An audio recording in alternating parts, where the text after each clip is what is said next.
अस्सलाम वालेकुम।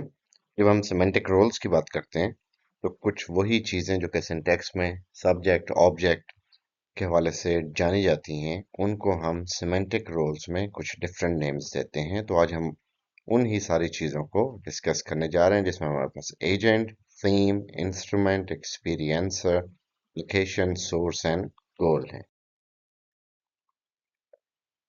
वर्ड्स जो हैं उनको बजाय इसके कि हम ये सोचें कि वो मीनिंग से कंटेनर हैं, यानी इनके अंदर मीनिंग्स हैं, हम इन रोल्स को भी देखते हैं जो कि वो फुलफिल करते हैं एक सिचुएशन में जो कि किसी सेंटेंस में डिस्क्राइब की जाती है।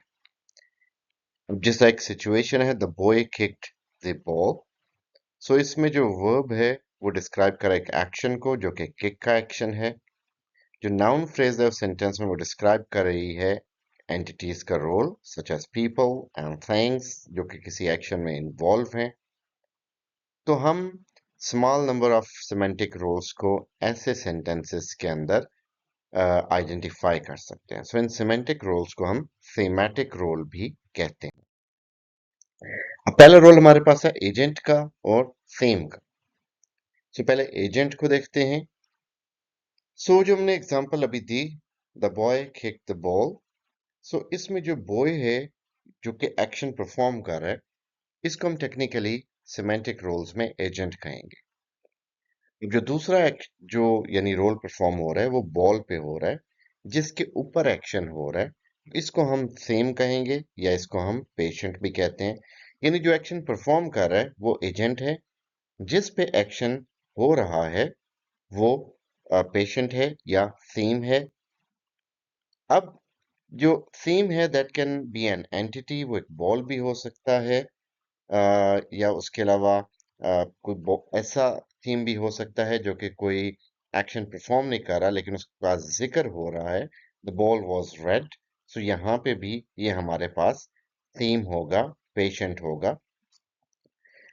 एजेंट्स के हवाले से ये देखना है कि जो एजेंट है हमेशा वही होगा जिसके अंदर एक्शन की परफॉर्मेंस होगी, जिसके अंदर मूवमेंट शामिल होगी। ये स्पेसिफिकली एजेंट को एक और रोल से डिफरेंट करता है जो कि एक्सपीरियंसर का रोल है। सो एजेंट और थीम सबसे कॉमन रोल्स हैं इसमें हमारी गुफ्तगू में सिमेंटिक रोल में सबसे ज़्यादा ये इस्तेमाल होते हैं। टिपिकली एजेंट्स ह्यूमन होते हैं लेकिन ये नॉन ह्यूमन एंटिटीज भी हो सकती हैं, जिस तरह the wind opened the window, car like hit a boy. So यहाँ पे चूंकि इन दोनों के अंदर मूवमेंट शामिल है तो हम इनको या the dog caught the ball, तो इसके अंदर भी मूवमेंट शामिल है। सो इसमें the boy kick the ball, the wind blue the ball away, the car ran over the ball, the dog caught the ball। सो इसमें the boy, the wind, car, the dog, ये सारे के सारे एजेंट्स हैं। Theme जो है typically non human होता है लेकिन ह्यूमन भी हो सकता है। The dog chase the boy, so यहाँ पे डॉग जो है वो एजेंट है जो कि एक्शन परफॉर्म कर रहा है और एक्शन बॉय पे हो रहा है। सो जो बॉय है वो बेसिकली हमारा थीम है या पेशेंट है। अब जो सेम फिजिकल एंटिटी, ये दो थीमेटिक रोल्स में भी अपेयर हो सकती है एक ही सेंटेंस में। द बॉय कट हिमसेल्फ, सो जो बॉय है वो एजेंट है, हिमसेल्फ थीम है क्योंकि वो अपने ऊपर एक्शन परफॉर्म कर रहा है। फिर हमारे पास रोल आता है इंस्ट्रूमेंट का और एक्सपीरियंसर का। सो एजेंट कोई और एंटिटी अगर यूज करता है कोई एक्शन परफॉर्म करने के लिए, she was listening to music using headphones, so headphones जो हैं वो इंस्ट्रूमेंट है। he was playing on he was singing while playing on guitar, so guitar एक इंस्ट्रूमेंट है। the boy cut the rope with an old razor, so ये old razor जो है ये हमारा इंस्ट्रूमेंट है। he drew a picture with a crayon या pencil colors या marker, I'm writing with a pen। तो ये सारी चीजें जो हैं ये इंस्ट्रूमेंट बनेगी जो कि एजेंट कोई एक्शन परफॉर्म करने के लिए यूज करता है। अब इसमें अगर कोई नाउन फ्रेज यूज होती है किसी एंटिटी के हवाले से, जो बंदा परफॉर्म नहीं कर रहा कोई एक्शन लेकिन कुछ फील कर रहा है, किसी परसेप्शन में है, किसी कंडीशन में है, सो उस सिमेंटिक रोल को हम एक्सपीरियंसर कहेंगे। इफ वी सी, नो और enjoy something, like I am watching a movie, I am listening to music, I know everything, I am enjoying the weather. So ये सब कुछ जो है इसमें मैं सिर्फ महसूस कर रहा हूँ, परसीव कर रहा हूँ, किसी कंडीशन में हूँ, I am happy, I am sad, लेकिन इसमें मूवमेंट शामिल नहीं है. तो that makes me an experiencer, not an agent.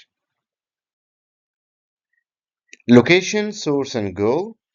सो बहुत सारे और भी सिमेंटिक रोल्स हैं जो कि एंटिटीज के हवाले से बताया जाता है. जब हम बात करते हैं कि कोई एंटिटी कहाँ पे है, यानी on the table, in the room, तो ये लोकेशन है. वो एंटिटी कहाँ से मूव कर रही है, फॉर एग्जांपल फ्रॉम शिकागो, तो वो सोर्स है.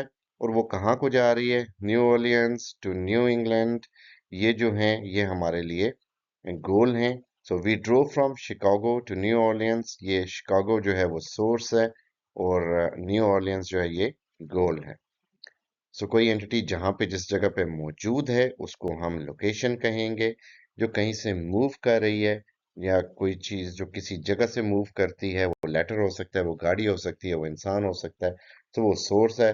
वो जिस जगह को जा रही है वो गोल है.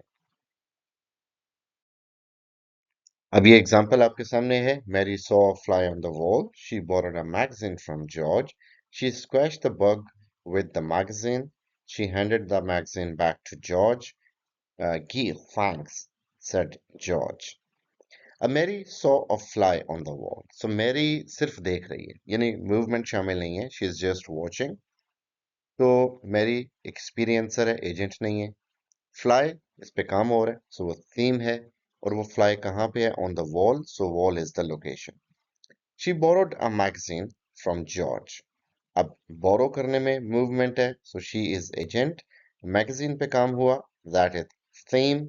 और किससे मिला, जॉर्ज से, सो जॉर्ज सोर्स है. She squash the bug with the magazine. अब स्क्वैशिंग में भी उसकी एफर्ट चाहिए, मूवमेंट चाहिए, so she is an agent. Bug is the theme. Magazine को चूंकि यूज किया गया कोई एक्शन परफॉर्म करने के लिए, so that makes it an instrument. She handed the magazine back to George. Again, handed back में action है. She is an agent. Magazine पे फिर काम हुआ. That is same. और back to George. तो ये गोल है जहां पे उस चीज ने बिलाखिर जाना था. गी, thanks, said George. So कहना बोलना इसमें भी एक्शन है. So George is an agent. So I hope आपको ये thematic roles या semantic roles क्लियर होंगे. चैनल को सब्सक्राइब करें और सबसे शेयर करें.